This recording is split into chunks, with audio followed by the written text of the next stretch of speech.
பாடல் 89. சென்ற பாடல் சிறந்தவளே என்று முடிந்தது. இந்த பாடல் சிறக்கும் என்று ஆரம்பிக்கிறது.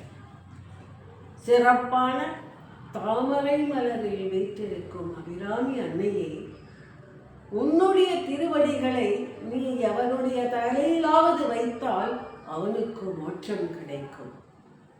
அதுபோல என்னுடைய மரண காலத்தில் நான் நினைவழிந்து சென்று கொண்டிருக்கும் வேளையில் அபிராமி அன்னையை நீ உன்னுடைய துணைவருடன் ஒரு சேர என் கண்முன்னே காட்சி தந்து எனக்கு துரியமற்ற உறக்கத்தை தருவாய்.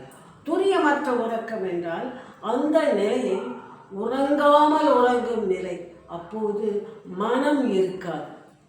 அதுவே முக்தி நிலை.